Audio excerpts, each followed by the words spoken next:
चलो अब हम बात करेंगे and factor in the intramolecular reactions के बारे में, इंट्रामोलिकुलर रिएक्शंस में, ठीक है। तो यहाँ लिखो and factor in intramolecular reactions, intramolecular reactions में, ठीक है। इंट्रामोलिकुलर रिएक्शंस में किस तरीके से जो है एंड फैक्टर को निकाला जाता है वो हमें देखना है, ठीक है। तो इसके लिए 2-3 रूल से ध्यान रखना। अगर मान लो n factor during the oxidation जो है, अगर n factor during the reduction के बराबर होता है, ठीक है, अगर बराबर होता है, ठीक है, तो जो भी एंड फैक्टर होगा कि जिस भी मॉलिक्यूल का आप निकालना चाहोगे, जो कि जिसका भी आप निकालना चाहोगे, ठीक है, मॉलिक्यूल का जो भी एंड फैक्टर होगा वो जो है किसके बराबर होगा, दोनों के बराबर ही होगा। तो आप चाहो तो ऐसा लिख लो, इसके बराबर या इसके बराबर, एक ही ना, तो इन दोनों की खुद की वैल्यू भी बराबर है, तो आपको फिर ये चीज़ फॉलो करना है। लेकिन अगर मान लो n factor during the oxidation जो है और n factor during the reduction जो आपने निकाला है अगर बराबर नहीं है, ठीक है, तो बराबर नहीं है, तो इसको निकालने के लिए आपको क्या करना पड़ेगा, कोई भी एक वैल्यू में से दूसरी वैल्यू को माइनस करके उसका मैग्नीट्यूड ले लेंगे, ठीक है, उसकी मॉड वैल्यू ले लेंगे। क्योंकि मैं कह रहा हूँ ना, अगर आप मान लो आप इसमें से इसको माइनस करोगे तो भी आंसर तो सेम ही आएगा, बस प्लस माइनस का डिफरेंस आएगा। तो आपने मैग्नीट्यूड ले लिया उसको, आपको कुछ मैग्नीट्यूड से लेना देना है, ठीक है। तो कहानी आपकी सेट रहेगी, ठीक है। चलो एग्जाम्पल से बताता हूँ करके, मैं आपको एग्जाम्पल से करके बताता हूँ मैं आपको, ठीक है, एग्जाम्पल से बताता हूँ, है ना। KClO3 अपने पास, KClO3 क्या बनाता है अपन को, KCl बनाता है, साथ में O2 बनाता है, ठीक है। जो KClO3 है वो उनको KCl साथ में O2 को बना के बनाता है, और अपन से पूछ रहा है एंड फैक्टर बताओ सभी चीज़ों का, ठीक है। तो बेटा ध्यान से सुनना, देखो सबसे पहले हम इसके एंड फैक्टर की बात करेंगे, ठीक है, सबसे पहले हम इसके एंड फैक्टर की बात करेंगे, चलो करके ही देखते सीधा, ठीक है। तो 3 2 6, ये +5 की स्टेट में, 6 में से एक जाएगा +5, ये -1 की ऑक्सीडेशन स्टेट पे, 0 की ऑक्सीडेशन स्टेट पे, ठीक है। देखो क्लोरीन जो है +5 से -1 की ऑक्सीडेशन स्टेट पे जा रहा था, ऑक्सीडेशन नंबर कम हो रहा था, इसका मतलब ये रिडक्शन हो रहा था, ठीक है, रिडक्शन हो रहा था, ठीक है।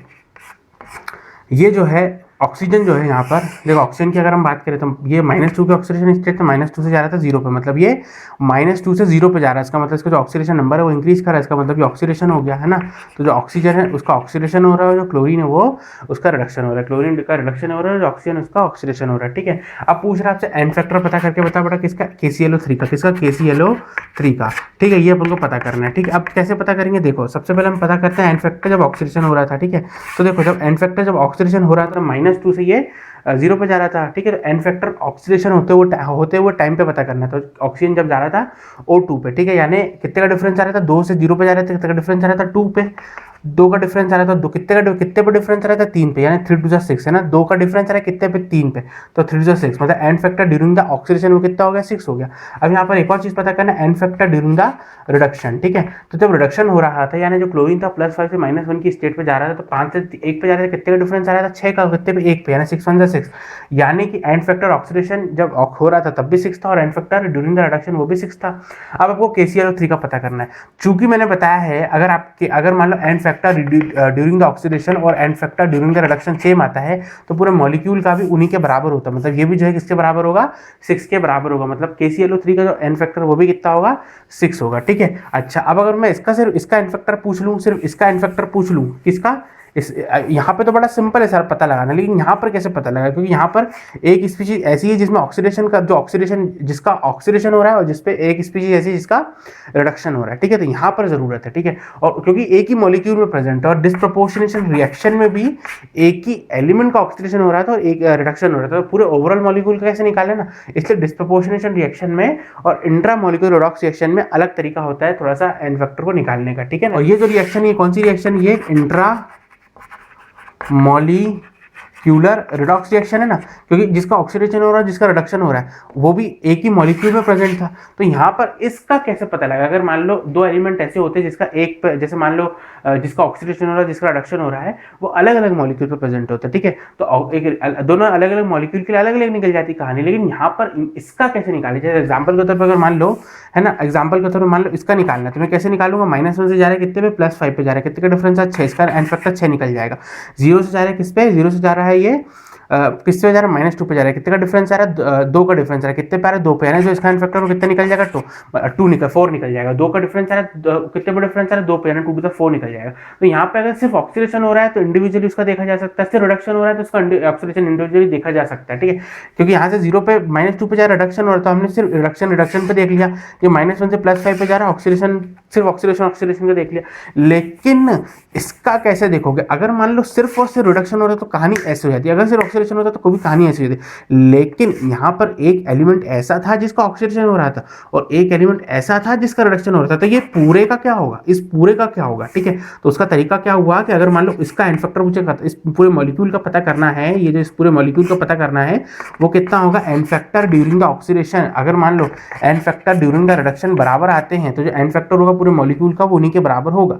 लेकिन अगर मान लो n factor during the oxidation और N factor during the reduction जो है बराबर नहीं आते हैं, तो फिर क्या करना पड़ेगा उस केस में, मेरे को क्या करना पड़ेगा उस केस में, मेरे को क्या करना पड़ेगा, कोई भी एक वैल्यू में से दूसरी वैल्यू को माइनस करने के बाद उनका मैग्नीट्यूड लेना पड़ेगा और जो आंसर जो वैल्यू मिलेगी वो एन फैक्टर होगा पूरे मॉलिक्यूल का। चलो उसका भी एग्जांपल हम लोग जो है वो देख लेते हैं, ठीक है। देखो यहाँ पर एक एग्जांपल और देख लेते हैं। यहाँ पे मान लो FeNO3 होल ट्वाइस है, ठीक है, और ये अपन को क्या दे रहा है, ये अपन को दे रहा है Fe प्लस में NO2 नेगेटिव, Fe3 पॉजिटिव और NO2 नेगेटिव, ठीक है, NO2 नेगेटिव, ठीक है। ये NO3 था, ये NO2 था, ये Fe3 पॉजिटिव था और यहाँ पे Fe2 पॉजिटिव था, ठीक है। समझ में आ रहा है कैसे, ये FeNO3 और एक NO3 यहाँ पर जुड़ा हुआ है, ठीक है। इसका मतलब आप इसको चाहो तो ऐसे भी तो लिख सकते हो कि ये क्या है, Fe2 पॉजिटिव और साथ में ये NO3 नेगेटिव के दो आयन है, ठीक है। तो यहाँ पर अगर आप NO3 का ऑक्सीडेशन स्टेट पता करो पूरे आयन का, तो वो तो उसके चार्ज के बराबर होगा, दैट इज -1 के बराबर होगा, ठीक है।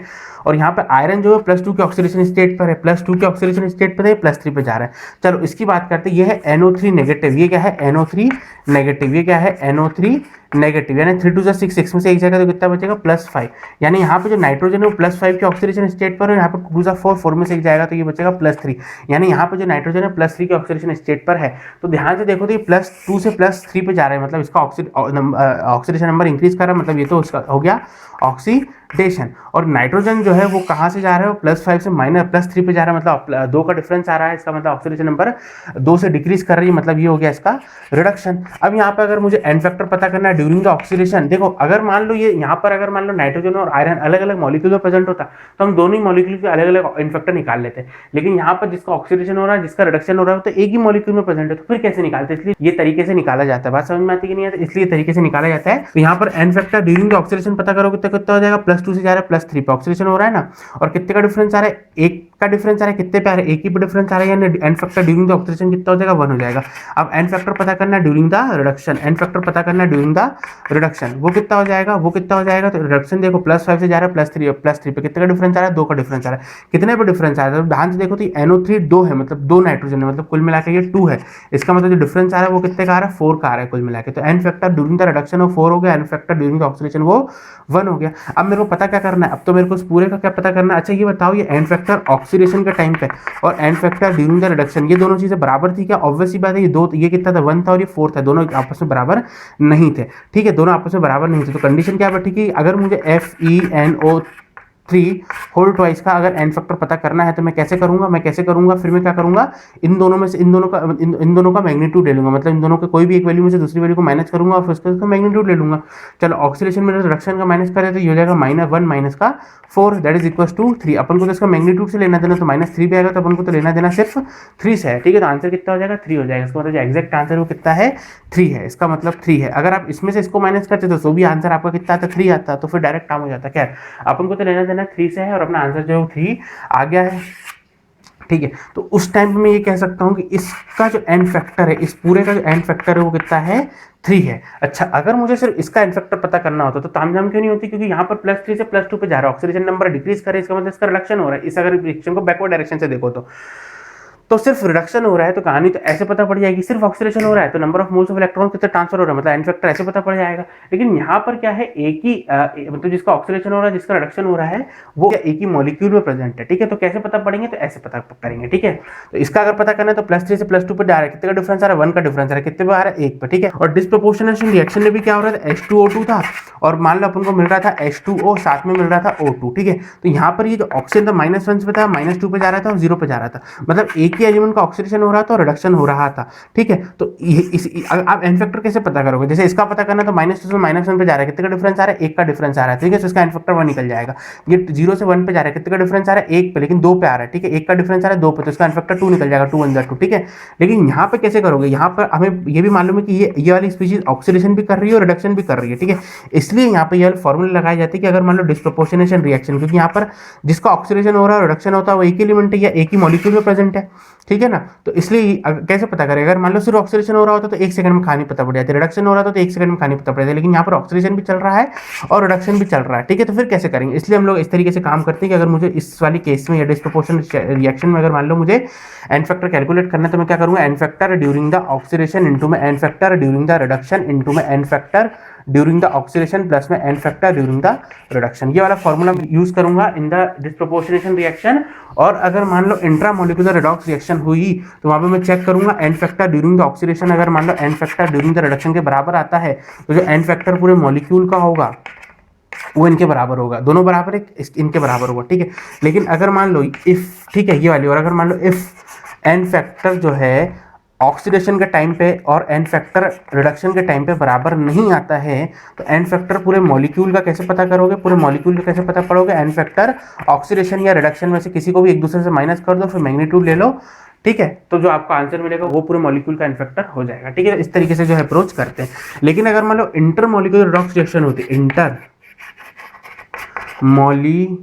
है ना, मॉलिक्यूलर रिडॉक्स रिएक्शन, ठीक है, रिडॉक्स रिएक्शन। अगर मान लो रिडॉक्स रिएक्शन इंटरमॉलिक्यूलर होती है, इंटरमॉलिक्यूलर मतलब क्या होता है, दो मॉलिक्यूल्स अपने पास, बिटवीन टू मॉलिक्यूल्स हो रही है ना, between two molecules redox reaction हो रही है। तो ऐसे केस में क्या करते हैं, ऐसे केस में हम लोग क्या करते हैं, कुछ नहीं करते, कहानी अपनी ऐसी चल जाती। कैसे चल जाती है, बड़ा सिंपल सा काम हो जाता है इसमें, ठीक है। इसमें कोई टेंशन वाली बात होती ही जो है वो नहीं है, ठीक है। एग्जांपल के तौर पे मान लो हमने कहा है SnCl2 है, SnCl2 है, ये रिएक्ट करता है Cl3 के साथ और अपन को दे देता है SnCl4 और साथ में देता है FeCl2। इसकी ऑक्सीडेशन स्टेट +3, इसकी ऑक्सीडेशन स्टेट +2, इसकी ऑक्सीडेशन स्टेट +4, इसकी ऑक्सीडेशन स्टेट +2, ठीक है। अब मेरे को क्या पता करना है, तो बेटा यहाँ पर कोई समस्या नहीं आएगी, यहाँ पर समस्या इसलिए नहीं आएगी क्योंकि ये वाली स्पीशीज देखो +2 से +3 4 पे जा रही है, मतलब इसमें सिर्फ ऑक्सीडेशन हो रहा है, ठीक है। और ये +3 से +2 पे जा रही है, इसका मतलब इसका सिर्फ क्या हो रहा है, +3 से +2 पे जा रही है, इसका मतलब सिर्फ इसका रिडक्शन हो रहा है, ठीक है। मतलब ऑक्सीडेशन और रिडक्शन जिनका भी हो रहा है वो सेपरेट एक दूसरे से, ठीक है। डिस्प्रोपोर्शनेशन रिएक्शन में मॉलिक्यूल एक ही था, जिसमें जिस ऑक्सीडेशन और रिडक्शन जिस एलिमेंट का हो रहा था वो एक ही मॉलिक्यूल में प्रेजेंट था। मैं जब कह रहा हूँ एक ही एलिमेंट का होगा तो ऑब्वियसली बात है वो एक ही मॉलिक्यूल में प्रेजेंट होगा। और इंट्रामॉलिक्यूलर रिडॉक्स रिएक्शन में भले ही अलग अलग एलिमेंट का ऑक्सीडेशन रिडक्शन हो रहा था लेकिन स्टिल वो जो है एक ही मॉलिक्यूल में प्रेजेंट है, तो वहां पे भी समस्या आ रही थी। यहाँ पे जिसका ऑक्सीडेशन हो रहा है वो एक अलग मॉलिक्यूल में प्रेजेंट है, जहाँ पे जिसका रिडक्शन हो रहा है वो एक अलग मॉलिक्यूल में प्रेजेंट है, ठीक है। तो यहाँ पे समस्या नहीं आएगी। क्यों समस्या नहीं आएगी, अब मैंने पूछा इसका एन फैक्टर पता करो कि +2 से जा रहा है +4 पे कितने का डिफरेंस आ रहा है, 2 का डिफरेंस आ रहा है, तो इसका एन फैक्टर 2 निकल गया। ये +3 से +2 पे जा रहा है, ऑक्सीडेशन स्टेट में जो डिफरेंस आ रहा है वो कितने का आ रहा है, +3 से +2 पे 1 का डिफरेंस आ रहा है, यानी इसका एन फैक्टर 1 निकल गया। ये +4 से +2 पे जा रहा है, कितने का डिफरेंस आ रहा है 2, तो इसका एन फैक्टर 2 निकल गया। ये +2 से +1 पे जा रहा है, +2 से +3 पे जा रहा है, मतलब 1 का डिफरेंस आ रहा है, इसका मतलब एन फैक्टर भी 1 निकल गया, ठीक है। तो इंटरमॉलिक्यूलर रिडॉक्स रिएक्शन में कोई समस्या नहीं आती है, बस इंट्रामॉलिक्यूलर रिडॉक्स रिएक्शन पे और साथ में डिस्प्रोपोर्शनेशन रिएक्शन में समस्या आती है। वहां समझ में नहीं आता कि यहाँ पे एक ही मॉलिक्यूल है अपने पास, तो अप्रोच कैसे बैठाएं, ठीक है। तो वहां पर अप्रोच हमने बता दी जो है वो कैसे की जाती है।